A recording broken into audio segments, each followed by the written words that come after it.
सभी दोस्तों को नमस्ते प्रणाम। देखा भैया सबको राम राम। अब कजरी की बहार इतने टाइम बहुत चलता है। हम दोनों बहन कजरी गीत सुनाने जा रहे हैं आप सबको। जैसा भी लगे आप लोग कमेंट बॉक्स में बताइएगा कैसा लगा आप सबको। सखिया मिली लीहू चढ़तई सामनवा बायब नैहर सपनवा बाना। सखिया मिली लीहू चढ़तई सामनवा बायब नैहर सपनवा बाना। हमरे ससुरु जी आमै संग डोलिया सजामै। हमरे ससुरु जी आमै संग डोलिया सजामै। उसके आगे पीछे बरहु बजनवा बायब नैहर सपनवा बाना। उसके आगे पीछे बरहु बजनवा बायब नैहर सपनवा बाना। सखिया मिली लीहू चढ़तई सामनवा बायब नैहर सपनवा बाना। हमरे जेठ जी आमै संग में डोलिया सजामै।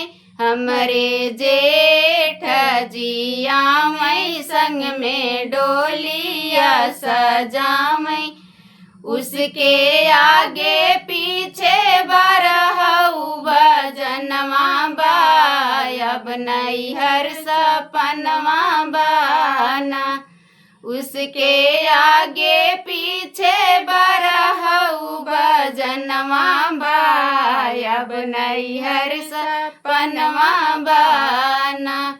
सखिया मिली लीहू चढ़तई सामनवा बायब नैहर सपनवा बाना। हमरे देवर जी आमै संग में डोलिया सजामै।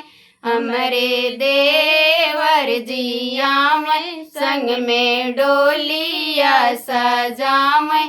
उसके आगे पीछे बरहु बजनवा बायब नैहर सपनवा बाना।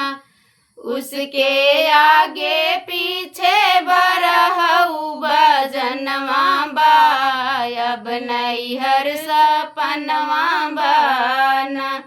सखिया मिली लीहू चढ़तई सामनवा बायब नैहर सपनवा बाना। हमरे पिया जी आमै संग में डोलिया सजामै। हमरे पिया जी आमै संग में डोलिया सजामै। उनके आगे पीछे बरहु बजनवा बायब नैहर सपनवा बाना। उनके आगे पीछे बरहु बजनवा बायब नैहर सपनवा बाना। सखिया मिली लीहू चढ़तई सामनवा बायब नैहर सपनवा